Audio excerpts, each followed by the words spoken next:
صباح الخير يا ياسين. صباح النور يا فندم. برافو عليك، أنا بقدر جدا الشخص اللي مواعيده مظبوطة. ربنا يخليك يا فندم، ده شغلي، وعموما انا تحت امرك. ميرسي. القهوة جاية حالا، اشربها كده وفوق ونبدأ على طول. طب لحد ما تيجي القهوة ممكن اسأل حضرتك سؤال؟ أكيد. حضرتك اعتزلتي ليه؟ زهقت من لما الكدابة اللي حواليا. أول ما كنت أخلص نمرتي، نادرا لما كان حد يجيلي عشان شخصي. مفهوم مفهوم. اللي جاي عشان ياخد صورة، واللي جاي عشان المنظرة، واللي جاي عشان المصلحة. عادي، الأسباب كتير. انا اسف، الشكل ضايقت حضرتك؟ لا، ما ضايقتنيش. عموما طالما الكلام جاب بعضه نبدأ بقى واحكي لك. بس هروح اشوف اماني ما جابتش القهوة ليه لحد دلوقتي.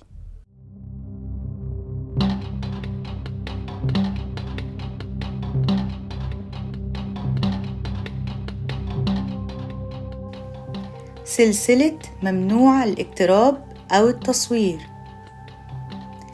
قصة جريمة ذكريات، مستوحاة من التمثيلية الإذاعية ذكريات عاطفية جدا. كتابة وإخراج أمنية عماد.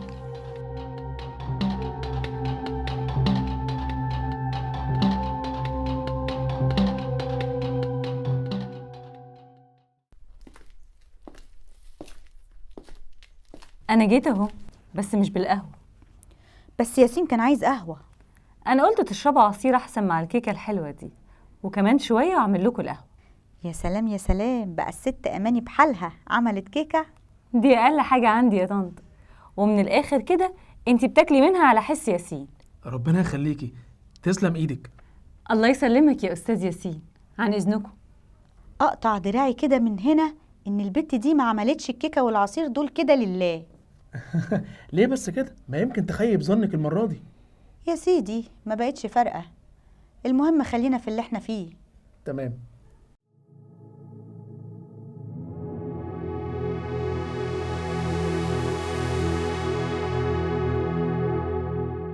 خلينا نبدأ بفريد. تمام زي ما تحبي. ده بقى يا سيدي أشطر ممثل قابلته في حياتي. وحبيتيه بقى على كده؟ لا، بس صدقت حب. صدقيني يا نوال، لو لفيتي الدنيا كلها مش هتلاقي حد يحبك قدي. انا مستعد اعمل اي حاجه اثبت لك بيها حب. جربيني يا ستي، هتخسري ايه يعني؟ قدر يخليني أثق فيه جدا وأطمن له بشكل غريب قوي. وبعدين؟ ما جاش الوقت اللي تطمني لي فيه وتخليني مدير اعمالك؟ شهرتك بدات توسع وفلوسك بدات تزيد، وانا مستحيل اقبل ان حد غريب يعرف اي حاجه عن مراتي. خدني ورحنا البنك وعملت حساب هناك، وعملت له توكيل بإدارة الحساب ده. اوعي تقولي انه خد كل فلوسك اللي فيه. يا ريت جت على الفلوس وبس، ده بهدلني وسجني. ايه ده ايه ده ايه ده؟ ازاي الكلام ده؟ طلع بيشتغل في غسيل الأموال، وأي فلوس كان بيكسبها كان بيحط نصها في حسابه والنص التاني في حسابي، علشان يبان إن الحسابين مرتبطين بنفس النشاط. ده ايه الجبروت ده؟ هو كان ذكي جدا. لما رحنا البنك رحنا لموظف هو يعرفه، وكان متفق معاه إنه هيخلي تاريخ فتح الحساب بتاعي نفس تاريخ فتح حسابه هو. عشان كده اتقبض عليكم انتوا الاتنين. أيوة، بس الحمد لله كان معايا محامي شاطر وقدر يثبت بتقرير خبير خطوط إن إمضتي اللي على النموذج فتح الحساب بتاعي أحدث بكتير من تاريخ فتح الحساب اللي موجود في الورق. الحمد لله. طبعا المحامي بتاعي طلقني منه بمنتهى السهولة، لأنه قدر يثبت إنه ناصب على كذا حد غيري، ده غير حسابات في البنوك اللي بره مصر. اتحبس الفترة اللي اتحكم عليه بيها، وبعد ما خرج بفترة اشتغل مع حد من صحابه بتاع خردة لحد ما وقف على رجله تاني وبدأ مشوار كرجل أعمال. أنا آسف جدا، مش قادر أستوعب حاجة تانية النهاردة. هستأذنك نكمل بكرة.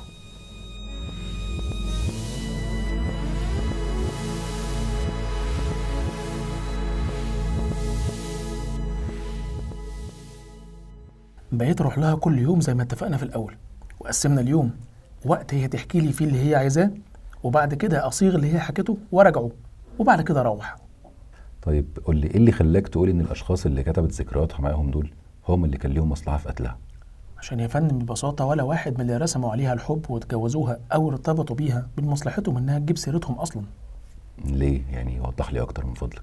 يا فندم بالاضافه لفريد كان في اللي كذب عليها وقال انه معاه فلوس كتير، وفي الاخر طلعت فلوس ابوه وهو سارقها منه، واللي كان مدمن مخدرات وهي بلغت عنه وسجنته فكان عايز ينتقم منها، واللي بقى كان بيجيب لها اصحابه في البيت ويسكروا وكانوا بيتصرفوا معاها تصرفات غير لائقه، وغيرهم كتير. مفهوم يا استاذ ياسين. بس الحقيقه كده في حاجه حصلت كانت غريبه قوي بالنسبه لي بصراحه. حاجه ايه؟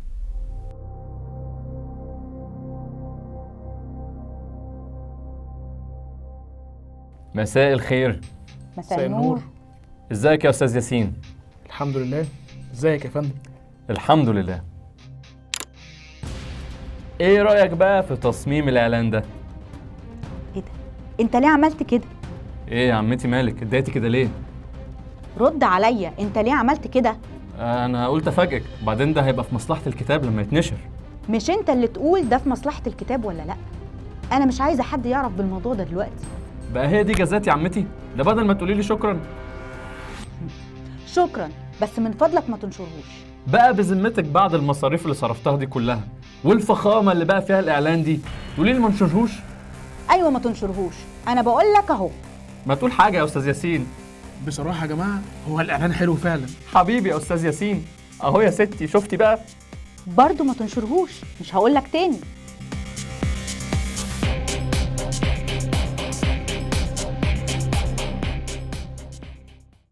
طب وانت ايه اللي يخليك تستغرب من موضوع الاعلان ده؟ اصراره على نشر الاعلان رغم اعتراض عمته عليه ده كان مش طبيعي. يعني تفتكر كان ايه هدفه؟ ما اعرفش، بس بعد ما عمته حرطت عليه انها تدفع له كل الفلوس اللي صرفها على الاعلان وهو ملوش اي مبرر ينشره غصب عنها. مظبوط. طب وبعدين ايه اللي حصل؟ يظهر كده انها فعلا كانت عارفه ان قد ايه الاعلان ده هيعمل مشاكل. ليه بتقول كده؟ في يوم بعد ما روحت جات لي مكالمه من رقم غريب.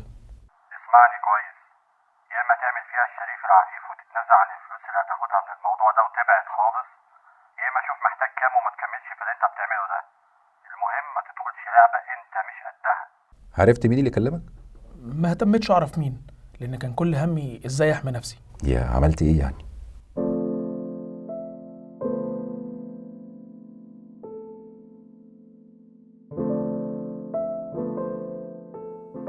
انت عارف يعني ايه تيجي في الوقت ده عشان تبلغ نوال انك عايز تنسحب من الموضوع؟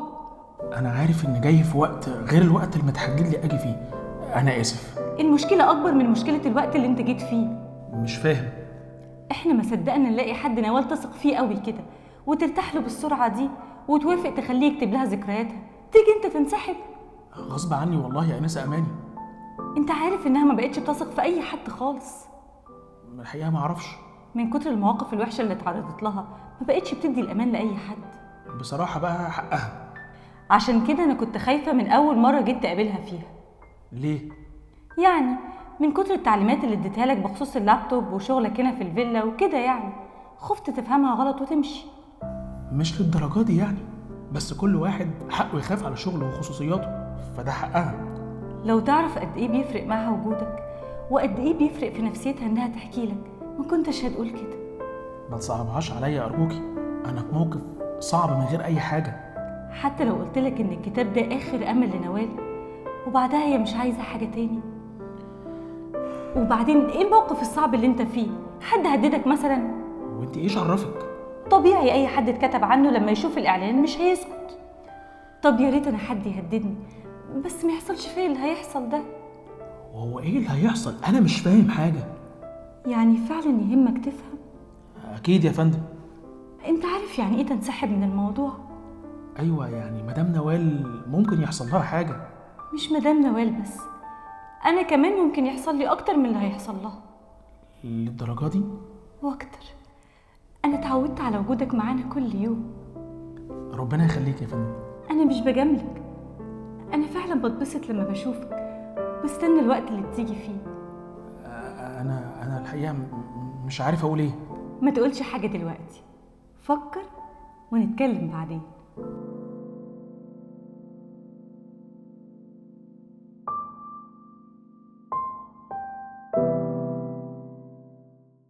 غصب عني ضعفت قدام مظهرها وطريقتها في الكلام واهتمامها بيا وبتفاصيلي.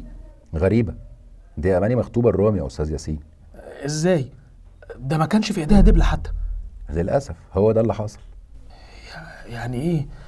يعني انا للأسف كده خسرت كل حاجة خلاص؟ قول لي يا أستاذ ياسين، أنت رحت للمجني عليها اليوم اللي اتقتلت فيه؟ ايوه يا فندم.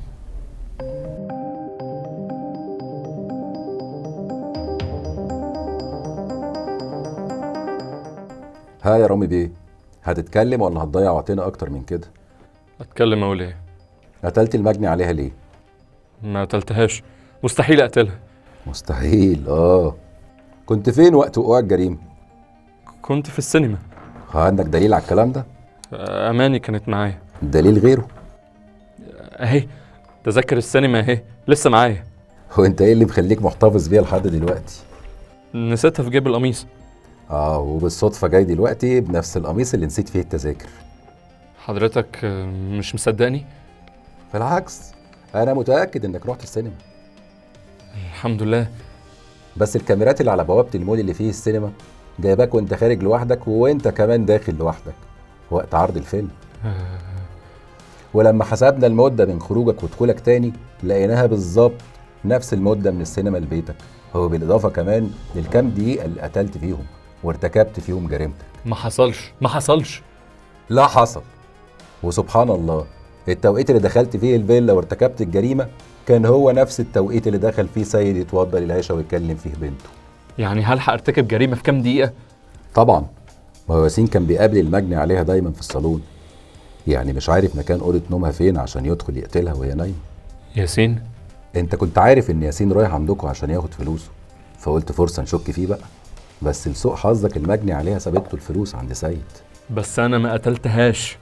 للأسف فات عليك تحجز حفلة متأخرة شوية عن حفلة 6، زي ما فات عليك بالظبط تمسح المذكرات من اللابتوب. المذكرات؟ المذكرات. طب يا راجل كنت مسحها، على الأقل كنت تدينا فرصة نشك في أي حد من الأشخاص اللي اسمه موجود في المذكرات. ها قول لي بقى، قتلتها ليه؟ انا كان نفسي قبل ما اقتلها اعمل فيها اللي عملته في ابويا. عملت ايه في ابوك؟ شلته، فضل عايش بحسرته لحد ما مات. ازاي؟ هربت من بلدنا مع واحد ضحك عليها وشغلها في كباريه. وبعدين؟ ابويا حاول يتكلم معاها اكتر من مرة ويرجعها عن اللي هي فيه، بس للأسف ما كانش فيه فايدة. كلام الناس كتر وابويا ما بقاش قادر يستحمله، لدرجة انه ما بقاش عارف يوري وشه للناس في البلد. وبعدين؟ في مرة وهو راجع من الشغل حد رمى عليه بالكلام، كتم في نفسه ودخل نام، صحي مشلول وفضل على الحال ده لحد ما مات. وهي ما كانش ليها اي رد فعل؟ هي ما كانتش فاضية، هي كانت بتتنقل من كباريه للتاني، كان بالنسبة لها هي دي الترقية اللي في الشغل، وبقت بتتكلم زي الناس اللي كانت بتشتغل معاها، لدرجة انها ما كانتش فاهمة الكلام اللي بتقوله ده انجليزي ولا فرنساوي. تخيل حضرتك لما كان ابويا بيكلمها عشان ترجع عن اللي هي فيه، كانت بتقوله انا غيرت اسمي خلاص، يعني اعتبر ان مالكش اخت، ريح نفسك بقى. وبعدين كمل. خدتني عيش معاها رغم انها كانت حنينة قوي عليا، بس ما قدرش انسى اللي عملته في ابويا، وكان كل هدف ينتقم منها، بس من غير ما تلمح حتى اني موجود في الصورة. عشان كده اقترحت عليها كتابة مذكراتها العاطفية وعملت لها اعلان واصريت انك تنشره؟ ايوه، كنت عايزكم تشكوا في اي حد من اللي ليهم ذكريات سيئة معاها. ده غير كمان اماني خطيبتك اللي خليتها تلعب على ياسين لما عرفت انه عايز يتراجع عن كتابة المذكرات عشان نشك فيه وتفضل انت بعيد. من كتر حرصك انك ما تغلطش غلطت كتير، واحنا كان يكفينا غلطة واحدة بس عشان توصلنا للحقيقة.